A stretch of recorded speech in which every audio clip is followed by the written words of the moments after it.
Well, welcome. I'm Dennis McCuistion, and this is a topic about classical liberalism and whether you know what it is and why it's important. And the thing is, in a world of, let's just say, polarized political parties and people yelling at each other all the time across the political spectrum, I find it difficult not only to know where somebody else is coming from, but even sometimes kind of knowing where ourselves are coming from, because we've got all these terms that we throw about. As an example, Democrats, Republicans, Libertarians, Green Party, Independents, Conservative, Liberals, Progressives. And so the terms probably have different meanings to different people. The important thing today, though, is how we see the role of government and the political process, and whether different philosophical positions are what led to, let's just say, the forming of the United States of America, and whether or not viewers like you and citizens in general would be better served by understanding what was going on in the 17th and 18th century that led to the issue of what we call a classical liberal. And joining me on this program is a guy who wrote a book on the classical liberal constitution, Richard Epstein, and he was in town today in Dallas for the Institute for Policy Innovation. He is the Tisch Professor of Law at NYU. He's a senior fellow at the Hoover Institution, and he's a distinguished service professor of law at the University of Chicago. And in addition to other books, the one I just mentioned, he wrote a book called Takings, and he was on our program on that subject, I don't know, something over 20 years ago, Richard. But Richard, for that person who may be a little bit unsure what a classical liberal is, why don't you tell us what a classical liberal is and why it's important?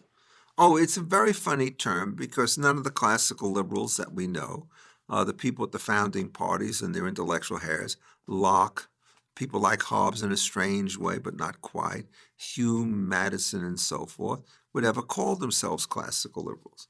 They called themselves liberals because they were in opposition to the conservative parties at the time, and they tended to think generally that rationality as opposed to tradition was a better way in order to achieve various things. And the rationality that they were thinking about, in many cases, sort of distilled itself back into two propositions.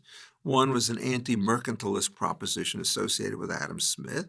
And if you go look back at The Wealth of Nations, written in 1776, the year that we had our emancipation, the book ends on the dangers of mercantilism, where trade is going to be rigged between companies in ways that will destroy the competitive equilibrium. And he was absolutely right about that. It doesn't matter whether you give export subsidies or import tariffs or quantitative restrictions. The free flow of goods across various markets is going to be absolutely critical because competition and only competition can generate growth on the one hand and a fair distribution of wealth on the other. Very much his views. The other thing about classical liberalism was the way in which you started to think about government at the time. And the argument there was that government was some kind of monopoly.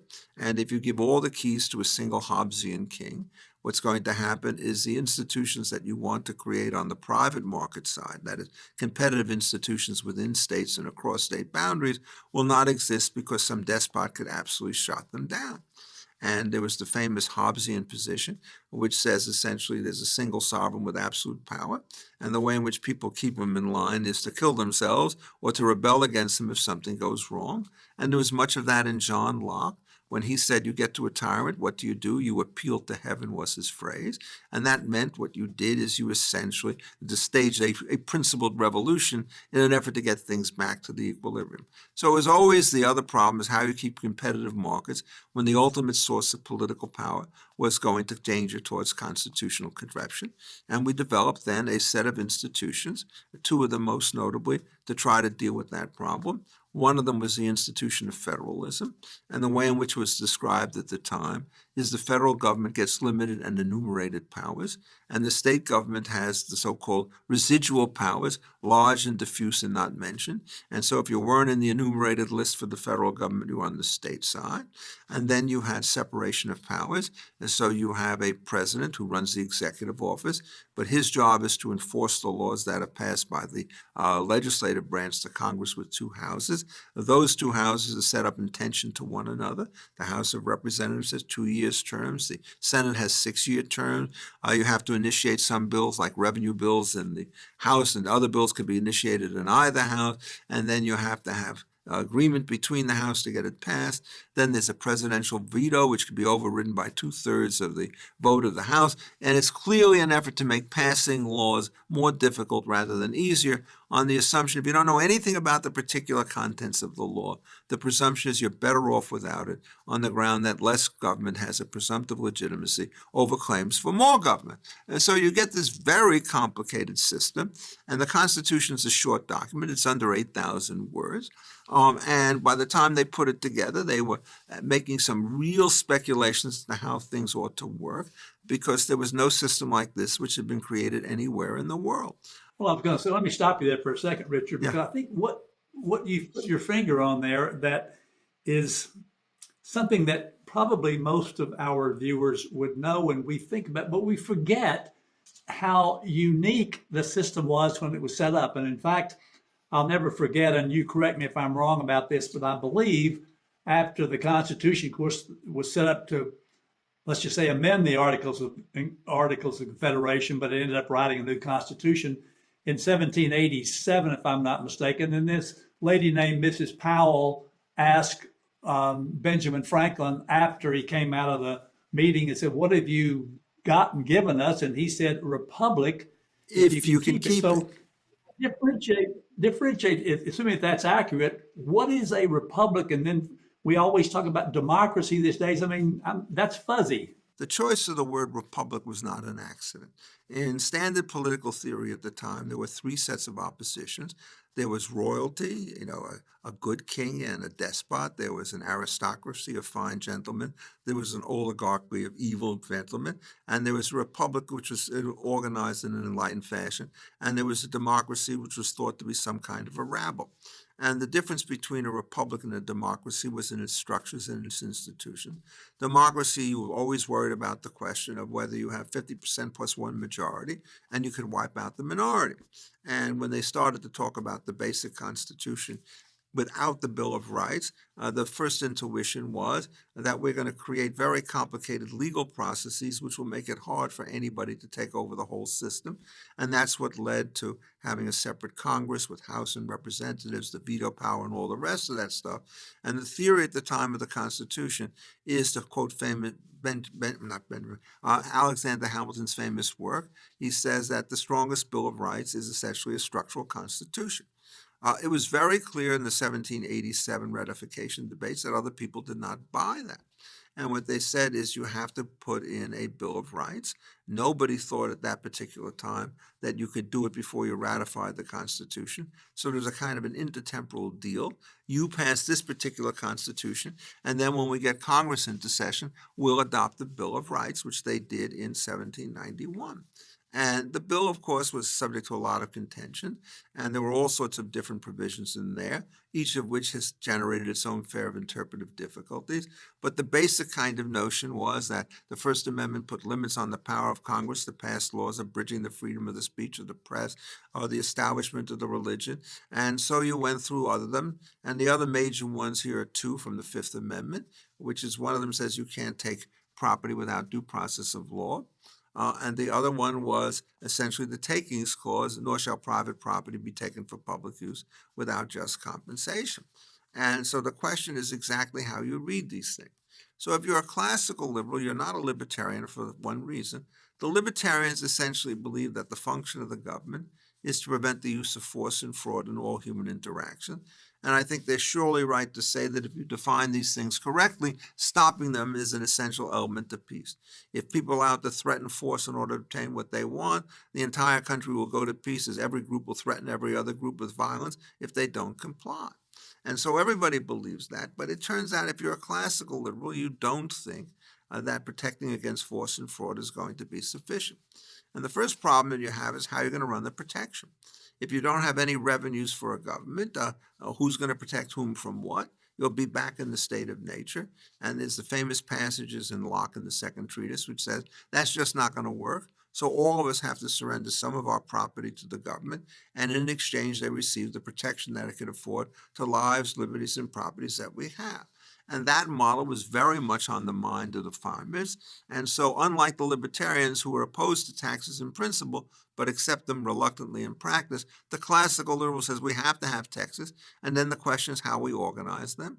And most classical liberals, starting with Aristotle and working forward, were generally in favor of flat taxes on broad bases of income because that limited the discretion of the government to pick favorites, but it didn't limit the amount of revenues that you could raise, which might vary wildly from conditions of peace to conditions of war. And then there was the defense of... Hey, let me, Richard, let me stop you right there for a second, because Sure. I want to, you've talked around it a little bit here, but I think that you as a classical liberal, and by definition, are focused really on two major things that you've talked about. One, limited government, and two, property rights. So give us a little bit more on each of those. Well, the limited government essentially is there are certain things that government can do, but they can't trespass beyond those limits. And so when you say that the Congress can't regulate freedom of speech or prohibit it, right? What you're saying is if you wish to criticize the government, they can't shut you down on the grounds that it's inimical to the public health.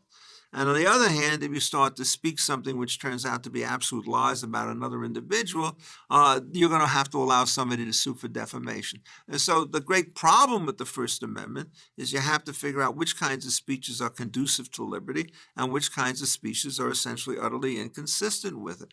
And we have spent 200 years trying to go through all of that, organize the law of defamation, organize the law of privacy, and so forth. We've done better than random on this stuff, so it's not as though it's crazy. But the thing that you understand about constitutional interpretation within a classical liberal framework is what the Constitution sets out are presumptions to which there have to be intelligent exceptions. So freedom of speech applies, but you can't yell fire in a crowded theater. You can't promote securities with frauds. You can't go to somebody and say, either you pay me or I'm going to kill you. These are all speech acts, but they have to be regulated. So what makes the interpretive problem difficult is you regulate them in part by saying there's an inherent power of the police for the government to prevent force and fraud, because the libertarian constitution wants to protect freedom of speech. And if private individuals are a threat to it, then the state has to prevent them from upsetting it. And the other thing that the libertarians wanted is they said, in order to take property from people, you have to show perfect consent. Well, there are going to be huge holdout problems. And the example that everybody gives is you want to build a railroad that runs from San Francisco to St. Louis, say, and you want to meet in the middle, and somebody buys a plot of land a foot wide and says, you can't cross my land to the other side, at which point the private ownership of 1 foot of land on this railroad will immobilize this thing so that 2,000 miles of track cannot be used to its effectiveness. So the eminent domain power tries to put into place a great compromise. It says you can't take property from people and make them worse off by just taking it for nothing, but you can't let them hold out against the world. So you say, we're going to pay you the amount of money that that property would have been worth if there was no railroad in the picture. So you get your 50 cents or $1. And then in exchange, we could run the railroad so that everybody could benefit from it. And so essentially the classical liberal, but not the libertarian, recognizes that there are a class of events known as collective action problems in which everybody wants a solution that you can never reach voluntarily because people are not going to surrender their rights if they think they can hold out. And the takings clause is designed to deal with all that stuff. So when I wrote my book on takings back in 1985, the point was so clear that this is essentially a repudiation of a hard libertarian position, but it was designed to prevent you from going over to the other extreme by having socialism. And the way in which you did that was twofold. One I've already mentioned, which is if you have to pay people so as to avoid their losses, it turns out you're not going to do things where their losses are greater than your gains. And so it's a very effective indirect defense of things. So you think of the just compensation clause as a kind of a price system, and the government, if it wants to take something, has to pay the price. And sometimes the price is too high and they won't take it. That's not a bad result, that's a good result. And what we do is we have to enforce it. But there's another problem which is much more subtle, and this one did not become very clear until later, which is if the government does take the property and there's a surplus between two people, can they rig the rules so that one guy gets 90% of the gain from the public taking and the other guy gets 10? And the theory here is, of course, if you allow that property to be switched back and forth between these two guys, there are going to be political forces, they're called seeking for economic rents, that is the gain associated with something above and beyond the mere cost of keeping it into business, and the whole system will be dissipated. And so starting in the 1850s, in a whole variety of ways, a doctrine of unconstitutional conditions developed, which says these conditions you could attach, but these you can't. And I'll just give you the very simple intuition. I'm going to give you one simple case with two variations. You're driving in another state, and the issue is, have you consented to be your legal disputes arising out of an accident in that state to be litigated in that state? And it'd be absolutely crazy to say you have to go somewhere else to do it, right? But then you say, well, it's consent, and you express consent by crossing the boundary line to the state. Well, another state now passes a law and says, if you agree to enter into our state, you hereby agree that your divorce will be litigated in our state, even if you live in Washington, D.C. or somewhere else. And somebody said, well, you can't do that. And the reason you can't do it is most people say, I'm not likely to have a divorce. I'd rather have access to the state than give this thing up. But it's clearly crazy because now 20 states impose the same restriction and the country falls apart. So what you have to do is to examine what the conditions are, and the ones that are efficient, that is, make the system more secure, you keep, and the ones that are designed to beggar and to prejudice other states, you get rid of. This is not an easy thing to do, right? And so why is this all classical liberalism? It's not an easy thing to do. You're going to finish your thing about why is it called classical liberalism. Yeah.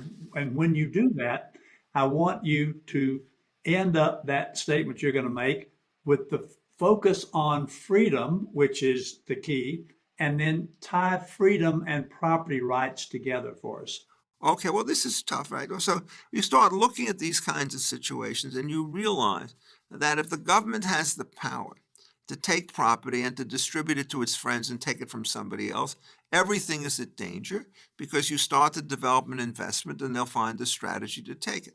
Now, why do we call this classical liberalism? Well, there are two reasons. One is that the term liberalism, and used in the 19th century, didn't quite mean what it did today.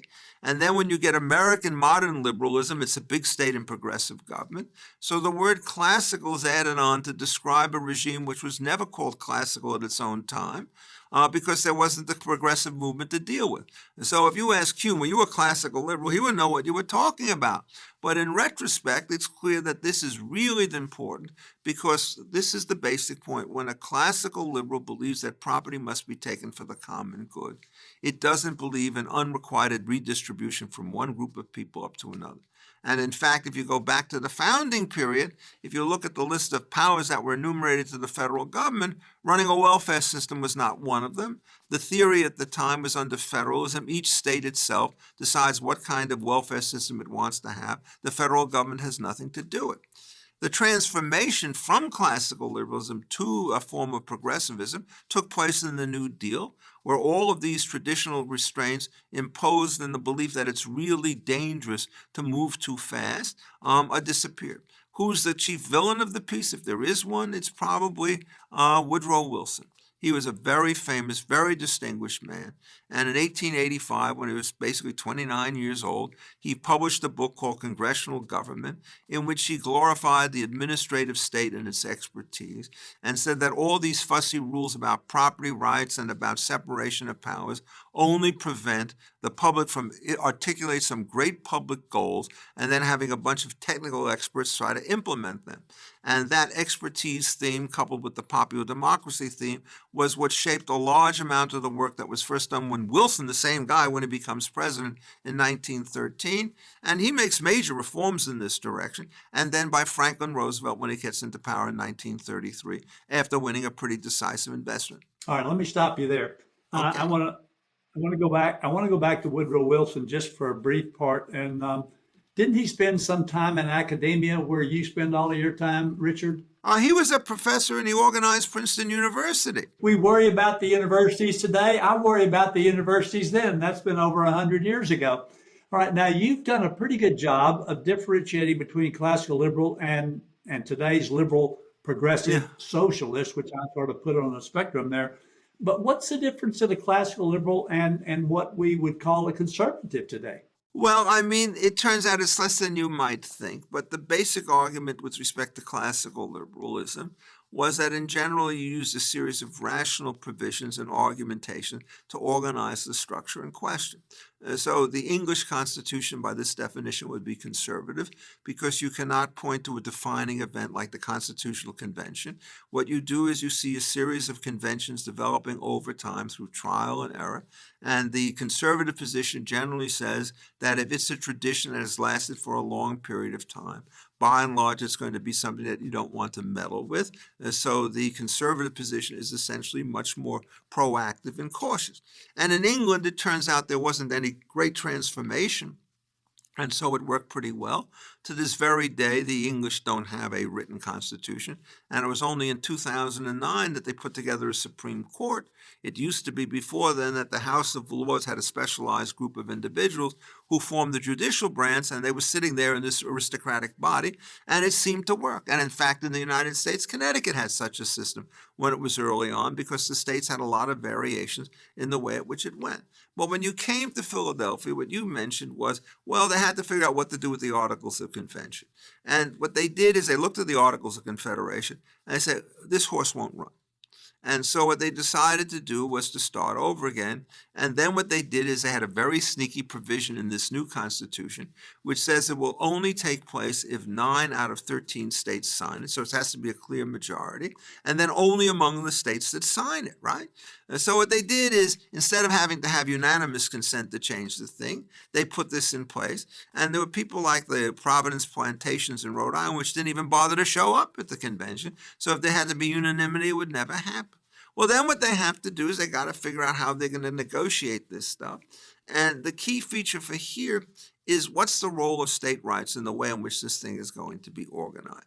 And this was the central issue. So where does it begin? It begins with the first phrase in the Constitution. And it began originally, we, the undersigned delegates of the fairly states, hereby agree to this Constitution with all sorts of principles. And then it looks as though the states themselves are forming a union, the way in which a bunch of small corporations form a big corporation over them. And one of these justices said, this is much too wordy. He says, we the people. And now all of a sudden the locus of power is not getting power through the states, but getting power directly from the people. Now, this, it turns out, had huge consequences in the way in which you think about the Constitution, because the deal on the drafting side was how it is you form a union without allowing one state to take advantage over another. It's the redistribution theme all over again. And there was this system of direct taxation having to be apportioned according to population. Now, why would you put something in there which simply says that if you have valuable land in one state, you pay more taxes or less taxes per unit than you do if you have valuable land in a poorer state? And when you think about it, if in fact you want to get the big states to come in, you have to make them guaranteed that they're not going to be worse off after joining the union than they were before. And what you tell the little states is, we'll make you better off, but you can't beg it from the others. And the direct tax limitation was designed to protect against redistribution from rich states to poor states. And everybody understood that. By the time you get 100 years later, nobody's much thinking about states in the same kind of semi-sacred way that they thought of at the time. And so you get the tax movement, Pollock and Marshall fund, as to whether or not you can have a generalized income tax on the rents from property. And this is the biggest case in the 1890s with respect to taxation. I think they got it wrong on the way the facts were organized, but you could see that the battle was still there. And then you look at the 16th Amendment on taxation, and it says taxes on income can be levied without regard to apportionments amongst the state and without regard to the census. That's pure history. What they mean is the income tax you could level without worrying about these redistributive effects across states. Right. Okay, so that got to the 16th Amendment. Of course, we've had several more amendments. They all have to be amended by a certain number of states, et cetera, which we know. Now, in the short time that we have left, Richard, I'm going to ask you for a short answer here. Whoops. Differentiate a classical liberal from a neoliberal. Well, I mean, neoliberal is one of these mysterious terms that nobody quite's concerned what it means. It comes up very lately.